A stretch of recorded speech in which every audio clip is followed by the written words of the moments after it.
Então, antes de mais, obrigadíssimo por ter aceito o nosso desafio para termos esta conversa sobre marketing desportivo. Julgo que o marketing desportivo é um dos temas que se vai falando na área do marketing, principalmente pela diferenciação que tem face ao mundo empresarial, e começo exatamente por aí, por perguntar quais são as principais características do marketing desportivo e o que é que mudou no marketing desportivo nos últimos tempos. Ora bem, na verdade nós defendemos muito que quando o marketing se aplica ao desporto, todos os princípios se mantêm em relação a qualquer outro setor da atividade. O único ponto que é preciso ter muito cuidado tem a ver claramente com a componente emocional que o desporto tem e, portanto, aquela carga afetiva que os adeptos e que os consumidores têm sobre as marcas desportivas fazem com que, quer no bom, quer no mau, tudo é levado mais aos extremos e, portanto, há uma componente emocional que normalmente não existe em muitos outros setores de atividade. E isto faz com que um marketeer, quando está a trabalhar com marcas desportivas, tenha que ter muita atenção à forma de fazer a gestão de todo esse processo. Como é que o marketing desportivo tem evoluído nos últimos anos? De uma forma assombrosa. Ou seja, nos últimos 40 anos, eu diria que, muito replicado nos modelos norte-americanos, a aplicação do marketing ao desporto é extremamente profissional nos dias de hoje e é um fator decisivo para o sucesso ou insucesso de organizações desportivas. Quando falamos de desporto, é importante reforçar que não estamos só a falar de futebol, não é? Existe aquela tendência de marketing desportivo é futebol. Estamos a falar, o marketing desportivo pode ser ou deve ser aplicado, seja desporto amador ou profissional. Como é que isso funciona? Completamente verdade, Paulo. Na verdade, em Portugal temos muito o vício do futebol, porque é uma modalidade que recebe cerca de 80% da atenção mediática nesta área, mas claro que não. Quando estamos a falar do marketing desportivo, ela é aplicada a todo o tipo de modalidades, inclusivamente algumas das melhores experiências a nível mundial nesta área e até a nível nacional são em modalidades que não são o futebol. Portanto, noutro tipo de... Estamos a falar de indústrias já há muitos anos muito desenvolvidas, tudo tem a ver com a indústria automobilística, portanto, todos os desportos motorizados, pela dimensão e pela indústria onde estão inseridos, são muito fortes. Estamos a falar de uma modalidade como o atletismo, que tem uma visibilidade mundial incrível, desportos como o ténis, que são já indústrias muito poderosas, e depois as modalidades tradicionais como voleibol, basquetebol, handball, que a nível mundial são muito fortes, e os desportos de inverno, por exemplo, em Portugal não existe a tradição, porque nós basicamente não temos inverno em Portugal em dose suficiente para que se pratique desporto de alto nível, mas são variedíssimos os exemplos. E isto tanto é válido para organizações de topo, como um Real Madrid, um Manchester United ou uma federação internacional, como para o clube de bairro. Ou seja, é possível fazer marketing desportivo a um pequeno clube de bairro. Tudo depende dos objetivos e do propósito do próprio. Exatamente, isso mesmo. Muito bem. Outra questão que eu acho que é importante, os clubes em geral, ou o desporto em Portugal, está orientado para o marketing ou ainda temos um longo caminho a percorrer? Uma boa parte dos clubes está orientada para o marketing e já está a fazer muito bom trabalho. Uma segunda componente, se quisermos podemos chamar a segunda divisão, já está sensibilizada para o marketing, mas ainda não está a fazer bem as coisas, não tem meios, nem sabe muito bem como é que o há de fazer. E depois há uma terceira divisão que é insensível, ainda não descobriu de que forma é que o marketing o pode ajudar. Se quiserem, não há grandes diferenças entre o que se passa no setor desportivo em Portugal com o que se passa nas outras atividades. Acontece um bocadinho o mesmo. Quem já temos experiências de topo mundial a nível de marketing desportivo em Portugal e temos, apesar de tudo, ainda algumas organizações muito pouco sensíveis a isto. Exatamente. Nós quando pensamos em marcas desportivas, isto é uma questão mais pessoal em termos de percepção pessoal, tenho sempre a ideia de que as marcas desportivas estão muito distantes, ou seja, nós somos fãs de facto das marcas desportivas, mas é difícil chegar a elas. Ou seja, eu penso num grande clube, vamos dar um exemplo, o Futebol Clube Porto, é difícil interagir com as pessoas do Futebol Clube Porto, com os jogadores, com os treinadores, etc. Será que as marcas tendem a ficar cada vez mais sociais e a abrir as portas aos adeptos nesse sentido, ou esse afastamento é para existir e vai continuar a existir? Eu acho que o afastamento vai diminuir ao longo do tempo. Nós ainda vivemos, aqui eu acho que já não tem tanto a ver com o marketing, tem mais a ver com a forma como se faz a gestão dos atletas.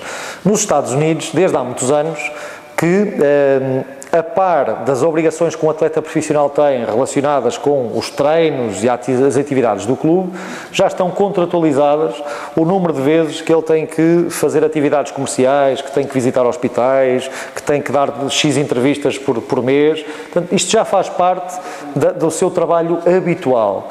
Em Portugal e na Europa, de uma forma geral, os atletas até há muito pouco tempo eram contratados para ser jogadores de futebol e ponto final, e portanto eram inclusivamente muito protegidos, até pela organização, de só estão focados nos treinos, digamos, a vida era quase casa, treino, casa, treino, hotel, deslocações e nada mais do que isso, e portanto os jogadores viviam de certa forma fechados quase num casulo, até que começaram a perceber a pouco e pouco que os atletas são um ativo desportivo extremamente importante, mas são ainda também, e se calhar mais importante ainda, um ativo das próprias marcas, ainda mais valioso, porque acabam por ser a cara das marcas, a face mais visível de um clube de futebol são os seus atletas, no momento, e portanto as marcas perceberam que quanto melhor conseguirem fazer circular e que os atletas possam interagir com os adeptos, mais resultados isto tem. Portanto, ainda estamos aqui a passar a fase da vergonha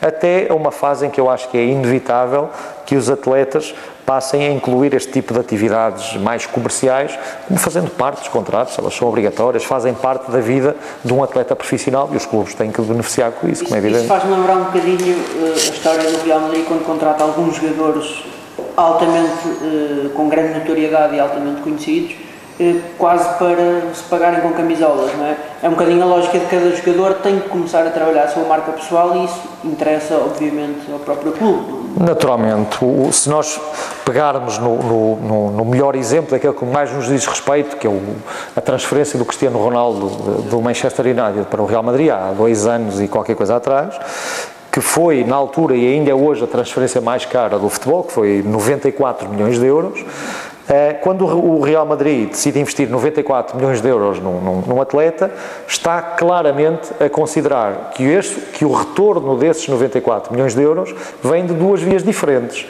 Uma vem retorno desportivo e, portanto, contrata um atleta que efetivamente nestes 2 anos tem provado com golos e com conquistas e com sucesso desportivo que faz com que haja mais gente a ir aos estádios, que haja mais patrocinadores, que haja prémios de jogo, de conquistas, de vitórias. Portanto, há um retorno desportivo, claramente, que ele aí acaba por ser um bocadinho mais indireto porque está dentro da dinâmica do próprio clube.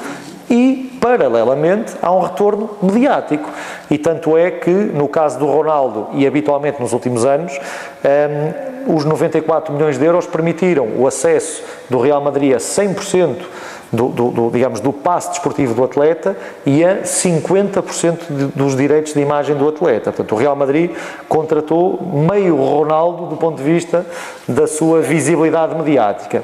E olhem que um meio Ronaldo vale muito dinheiro, porque os cálculos dizem-nos que ele vale cerca de 30 milhões de euros anuais em termos de direitos de imagem e, portanto, já lá vão 2 anos, já estarão sensivelmente 30 milhões recuperados em termos de direitos de imagem e o contrato ainda não terminou. Portanto, eu arrisco-me a dizer que nestes casos de topo, como o Cristiano Ronaldo, nem todos são assim, são investimentos que têm retorno total mesmo, muito à custa do marketing também. Muito bem, eu pensando agora na lógica, voltando aqui um bocadinho ao fã, àquele conceito que se fala bastante do fanatismo nos desportos, eu diria que o profissional de marketing nas empresas de bens de grande consumo, o que quer que seja, procura fidelizar e garantir que as pessoas mantêm aquela compra. Isso no desporto não existe. Eu sou de um clube, vou continuar a ser. A questão é, todas as pessoas, estes fãs que se fala, adeptos, o grande desafio do profissional de marketing passa por torná-los consumidores, ou seja, ir ao estádio, comprar o merchandising, comprar os passes, passar a palavra esse pode-se dizer que é o grande desafio do Seguramente, seguramente. Eu acho que a melhor forma até de explicar essa grande verdade absoluta do marketing desportivo é partilhar convosco a história de alguém que foi diretor de marketing do Sporting durante muitos anos, que teve uma expressão muito gira, porque foi alguém que foi diretor de marketing da Colgate durante 10 anos e depois, nos 10 anos seguintes, foi diretor de marketing do Sporting. Portanto, passou dos bens de grande consumo para o clube.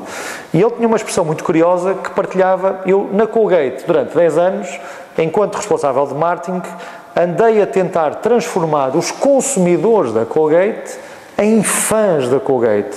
E que era uma coisa muito difícil de fazer, para não dizer que é inalcançável, mas o trabalho tem sempre esse sentido, que eles sejam fãs da nossa marca, mais do que leais, que sejam fãs. Num clube desportivo é exatamente ao contrário. Eu não preciso trabalhar que eles sejam fãs, porque eles nascem assim e não há nada que os demova disso. E o grande objetivo era transformar os fãs do Sporting em consumidores, portanto, aí isto reverter em receitas. Portanto, parece que é a mesma coisa, mas o foco é completamente diferente. Portanto, nós não temos que lutar pelos nossos fãs, porque eles nunca nos vão abandonar, podem é consumir mais ou consumir menos. E essa é que é uma grande dificuldade para a atividade de um gestor de marketing. Podemos afirmar que o papel do profissional de marketing desportivo é um bocado ingrato, porque nós podemos fazer um excelente trabalho, podemos estar a trabalhar corretamente com todos os procedimentos, metodologias, etc., mas se o desporto, se o clube, se o atleta não atinge os resultados que são supostos, os adeptos rapidamente viram as costas, e não é o marketing, ou pelo menos tem essa percepção, que muito dificilmente conseguimos seguramente atrair ou manter essa... É ingrato, ou seja, cá está a questão emocional com as vantagens e desvantagens que pode ter. De uma forma muito simples, e quando nos metemos aqui em exemplos dos clubes, portanto já vamos ter no vosso site, então temos muitas críticas ao que vai ser dito agora, mas basicamente, para as pessoas perceberem o impacto que isto tem, ser diretor de marketing do Futebol Clube do Porto nos últimos 10 anos é muito mais simples e mais fácil do que ser diretor de marketing do Benfica nos últimos 10 anos. Tão simples como isso, porque estamos a falar que nesta última década, digamos, o número de vitórias e de sucesso desportivo de um clube como o Futebol Clube do Porto comparado com o Benfica é o 8,80 quase.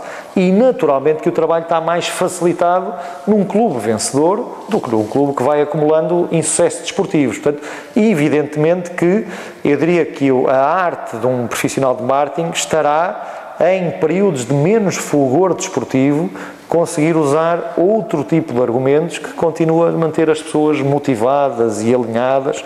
Embora isto é um fenómeno muito latino, e há muitos estudos científicos que provam isto, em que os países como Portugal, Espanha, Itália, o mercado brasileiro, somos povos muito mais sensíveis à questão desportiva, ao sucesso e ao insucesso desportivo, do que outros países nórdicos, os norte-americanos, já não são tão sensíveis, já não há tanta oscilação em termos de receitas com base no sucesso desportivo ou não. Portanto, isto está provado, é um fenómeno muito cultural, nós somos muito sangue quente e estamos mais sensíveis a isso. Falámos da parte ingrata, falando agora da parte que, na minha perspectiva, é interessante. No marketing desportivo não temos que nos preocupar com a concorrência. Ou seja, os meus fãs, os meus adeptos são do meu clube, não tenho que estar preocupado com o que é que os outros estão a fazer, porque não os vão conquistar, não é? Ou seja, falando o exemplo de há bocado dos bens de grande consumo, constantemente há uma guerra para tentar ir buscar um cliente do vizinho, passa a expressão. Aqui isso não existe. Existe, mas não é, nós temos concorrentes, mas não são aqueles que estamos a pensar. Isto é uma coisa um bocadinho encapotada quase. Passo a explicar. Na verdade, um responsável de marketing do Futebol Clube do Porto não deve estar, e era esse o ponto seguramente que estavas a referir, preocupado com algum tipo de ataque do responsável de marketing do Benfica, que vai transformar portistas em benfiquistas. Eu diria que está quase provado cientificamente e quimicamente que isso não é possível fazer. Nem portistas para benfiquistas, nem benfiquistas para portistas. Podem acontecer casos excepcionais onde isso aconteça, mas na verdade nós não mudamos de clube, é tão simples como isso. Portanto, na verdade, o benfiquistas, portistas, sportinguistas e afins não são concorrentes. Do ponto de vista de linguagem de marketing, não são. São concorrentes desportivamente, claro que sim, dentro do relevado. Do ponto de vista de lei do mercado, não o são. Mas há outros tipos de concorrentes. E se não continuamos a centrar neste exemplo do Futebol Clube do Porto, A grande preocupação de um responsável de marketing de um clube que está aqui, na cidade do Porto, é perceber que provavelmente os concorrentes são outros tipos de negócios que concorrem pelo tempo e dinheiro que é gasto no lazer e bem-estar. Ou seja, da perspectiva do adepto pode não ser, do investimento. Não é. Portanto, eu preocupava-me com os shoppings da cidade, com a oferta cultural da cidade, com os cinemas, com a música. A música é seguramente um dos maiores concorrentes do futebol em Portugal, e porque na verdade quando nós tomamos a decisão de comprar o bilhete para o concerto Y ou para o festival Y, é dinheiro que provavelmente nós optamos e não vamos ao futebol uma ou duas vezes ou três vezes. E esses é que são os grandes concorrentes do negócio, que é, se quisermos, a indústria do lazer, que é uma indústria com muitas opções e que não é muito fácil trabalhar. Depois temos aqui a questão do investimento, não é? Ou seja, eles também são concorrentes entre si quando vão pedir, por exemplo, patrocínios. Verdade. Aí sim. Aí concorrem diretamente, ou seja, aí, e já há muito problema do nosso mercado, que é muito pequeno, o mercado português publicitário é pequeno, porque somos um país pequeno, e na verdade aí há uma luta muito forte nas várias modalidades desportivas em Portugal, que são os budgets das empresas que estão no mercado, de vários setores de atividades, muitas delas com tradição em prática desportiva, em associações a eventos desportivos ou a marcas desportivas, e portanto aí eles concorrem diretamente e cada um deles vai ter que exibir os seus argumentos junto de cada uma das marcas para provar que é o melhor retorno possível para cada uma delas. Exatamente. Isso leva-nos a outra questão, até no IPAM já foi feito um estudo sobre isso. O patrocínio desportivo tem vindo a ser uma ferramenta de comunicação eficaz, com retorno. Lembro-me que o estudo está focado em 2 clubes apenas. Qual é a percepção que tem? Claramente que os números a nível mundial dizem que nos últimos 30 anos o investimento das marcas, das empresas, portanto os seus orçamentos de marketing em patrocínio desportivo tem crescido de uma forma abismal nos últimos 30 anos. Portanto, nós podemos concluir que a nível mundial os orçamentos de marketing das empresas têm-se desviado dos meios convencionais, digamos, aquele investimento tradicional em rádio, TV, cinema, e eles têm seguido, como vocês sabem muito bem, muito canalizado para a área digital na última década, mas no caso do patrocínio desportivo há 30 anos que a tendência é muito clara de subida. Isto porque os estudos científicos e as métricas utilizadas normalmente na medição deste tipo de retornos provam claramente que o retorno é mais eficaz quando existe uma associação de valores com determinado evento, com determinado atleta, do que com um anúncio típico, convencional, feito por uma marca. Portanto, é mais eficaz o patrocínio desportivo, e os marketeers por este mundo fora têm vindo a optar por investimentos cada vez maiores nessa área. Introduzindo aqui a questão do digital, que também é uma questão importante, sente-se no desporto o impacto da mudança de comportamentos sociais que existem na população? As pessoas estão a ir mais aos estádios ou estão a apoiar mais determinado atleta em função da presença dele nos meios digitais, ou isso é completamente... Sente-se, e de uma forma muito intensa, ou seja, o mundo digital tem influenciado a nossa vida, a vida de cada um de nós, tem influenciado muitos setores de atividade e também influencia o negócio do desporto. E, por exemplo, até há bem pouco tempo, os clubes limitavam-se a negociar as transmissões televisivas. Desde há uns anos começaram a negociar os direitos de transmissão, porque os direitos de transmissão hoje em dia não são apenas os televisivos, ou seja, há muitas outras formas de distribuir os eventos desportivos pelos meios digitais. E este fenómeno está muito presente e traduz-se em coisas muito práticas, como, por exemplo, o Campeonato Espanhol, a partir deste ano, tem uma jornada, um jogo por semana que começa às 11 horas da noite em Espanha, termina à 1 da manhã, portanto tem o fenómeno curioso de começa sábado o jogo e termina domingo, a primeira parte é sábado, a segunda parte é domingo. Isto gerou ali alguma crítica nos meios espanhóis, que é claramente uma transmissão desenhada para o público asiático, que, digamos, vai assistir àquilo a horas mais confortáveis em função dos fusos horários. Isto dá, por exemplo, em fenómenos como o Manchester United vende mais merchandising na Ásia do que no Reino Unido. E cá está a componente digital a fazer com que o Manchester United tenha, por exemplo, mais adeptos tailandeses do que britânicos. Tem mais adeptos, tem mais consumidores, há mais tailandeses a consumir produtos de Manchester United do que britânicos. Isto é um mundo digital que permite isto. Há uns anos havia a venda postal e por aí fora. Portanto, a internet, quer pela divulgação, quer pela disponibilidade do retalho online, permite com que esta realidade aconteça. Permite que esses alvos mais distantes tenham emocionalmente maiores tal e qual.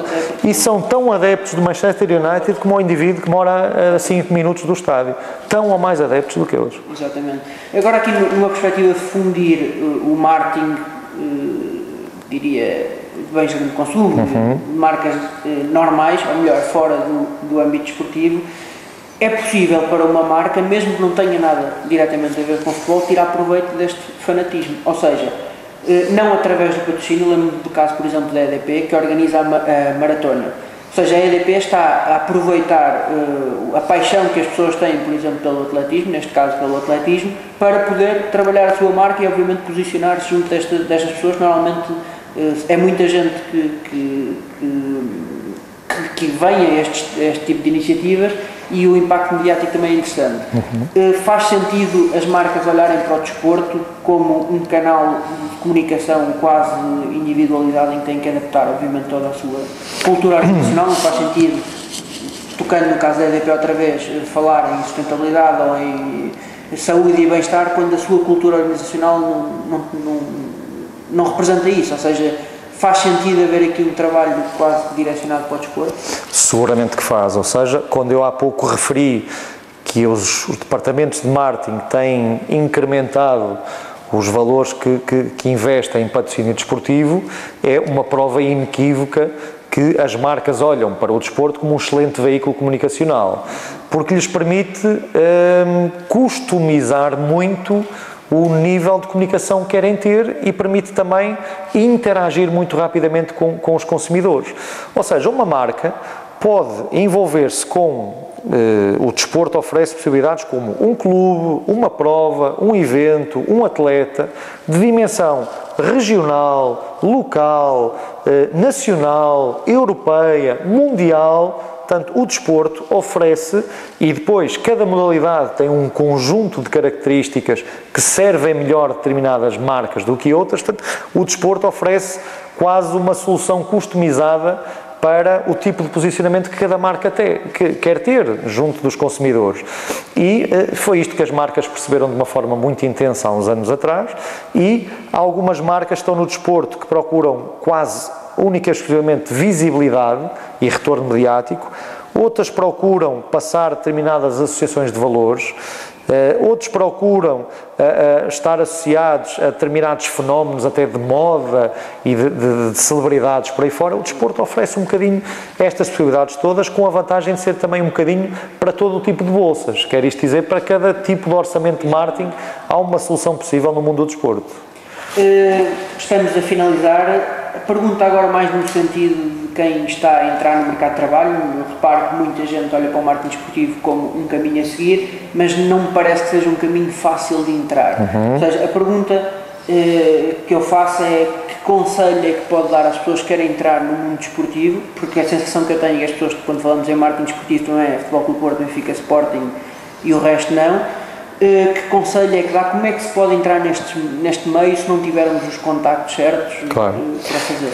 Eu diria que o princípio base disto tudo é formação na área do marketing. Digamos, este pilar é decisivo, até porque não existe atualmente em Portugal formação específica ou pequenas coisas ocasionais na área do marketing desportivo. Portanto, eu diria que a formação base de marketing é decisiva para tudo isto, e depois, como o bom marketeer, é detectar as oportunidades, ou seja, fugir muito da perspectiva de ir às grandes marcas ou aos grandes clubes, que muitas vezes acham que as oportunidades do marketing desportivo estão apenas aí, e eu digo-vos que não está. A maior parte das oportunidades não estão aí, estão em negócios com outro tipo de características, em outro tipo de organizações, e que são extremamente atrativos. Eu diria que neste momento é uma altura fantástica para isto, porque o marketeer, face ainda a algum amadorismo que existe nesta área em Portugal, eu diria que é muito fácil alguém entrar numa organização, provar que é bom, brilhar e apresentar resultados. E, portanto, eu acho que passa muito por cada um de nós analisar quais são as marcas que mais ajuda precisam, sendo clubes ou federações ou outro tipo de organizações, e agarrar desafios, apresentá-los e provar que a função merece.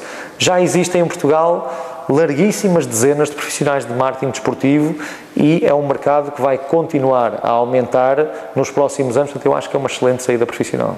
O marketing desportivo em termos de formação não está muito desenvolvido, como disse bem, em Portugal. Como é que se pode aprender marketing desportivo?